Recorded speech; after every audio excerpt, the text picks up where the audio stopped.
I'm Armine Kasabian and I will be explaining the Maillard reaction. So today we are going to be baking chocolate chip cookies. Here is the recipe that I've personally made by using an ingredient list from All Recipes, and it works pretty well usually, so let's see how it turns out.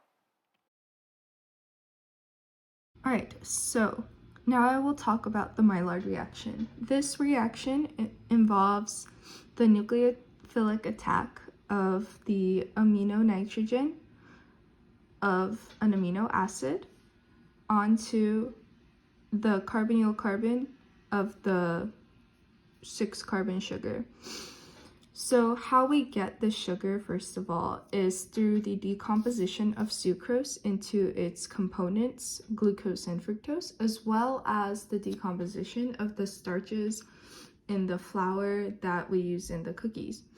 And so once we have this monomeric sugar, it can then be hydrated with the water molecules present in the atmosphere, as well as in the water that we add and in the butter that contains some water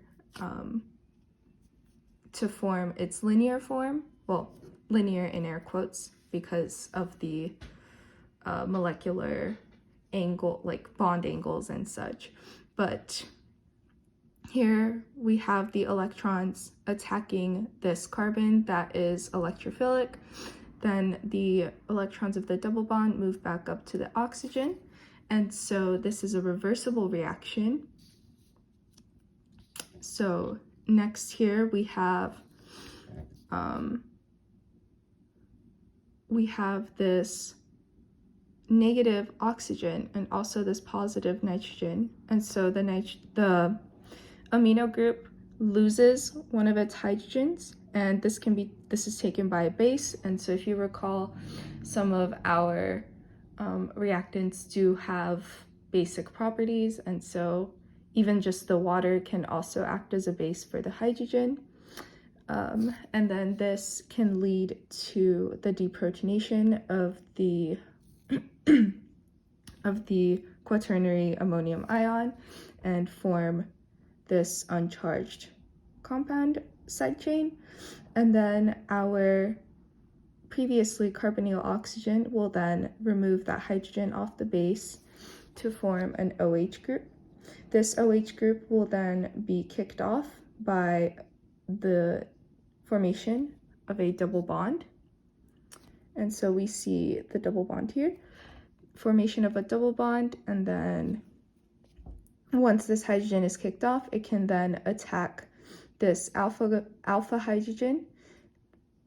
Thus, this alpha hydrogen will leave, the double bond will form right here, and then this double bond will be removed, and this can go back to being an uncharged side chain. Then the water that was formed from the previous part will rehydrate because this oxygen will share its electrons with the carbon it's attached to, and this double bond will attack the hydrogen. And then once this double bond is broken, we can have the oxygen on the sixth position OH group conduct another nucleophilic attack on this carbon, and then the double bond will be kicked back up to the OH group oxygen. Then we will now have, oh, that was sad. We will now have the reformation of our cyclic structure. There will be a positive charge, so what will happen is the OH minus will come attack and remove the hydrogen.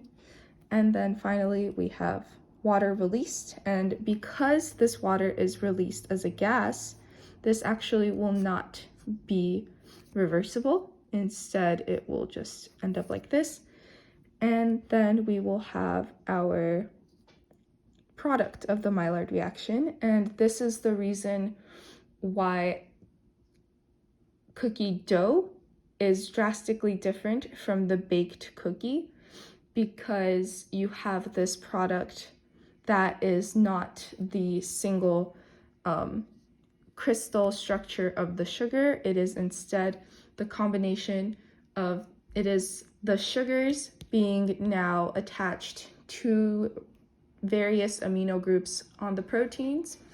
Thus, this denatures the proteins and results in very different interactions of the molecules. Preheat that oven, kids! Here we have our ingredients measured out: 3 cups of all-purpose flour, 1 cup of granulated white sugar, 1 cup of packed brown sugar, 2 eggs, a cup of butter, and then the other ingredients will be measured out as we go along. So here I am demonstrating how you should be properly pouring your flour into your measuring cup so that you don't accidentally pack the flour together and then end up measuring too much flour into your measuring cup.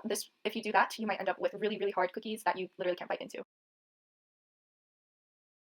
Adding the flour, the granulated white sugar, and the brown sugar after that, and then butter melted for 1 minute because it had been in the freezer, so all of the fats had come together a little bit more than I would like them to. And then you mix this all together until it's a sandy mixture so that your flour, sugars, and the butter are more homogeneous. And then after that, I will be beating 2 eggs in a separate bowl, and then adding them to the mixture that way so that it's easier to break apart the yolks and make sure it's mixed a bit more evenly before continuing on with the recipe. So I add those in, and then I add 2 teaspoons of vanilla extract, 1 teaspoon of baking powder because I did not have baking soda, and then half a teaspoon of salt to bring out the other flavors because salt does that. And then after that, I mix again, and the final ingredient that I added that's off camera is the hot water, 2 teaspoons. This will allow the sodium bicarbonate in the baking powder to react better and to form those nice carbon dioxide bubbles in the dough that we really like to see in airy, gooey cookies.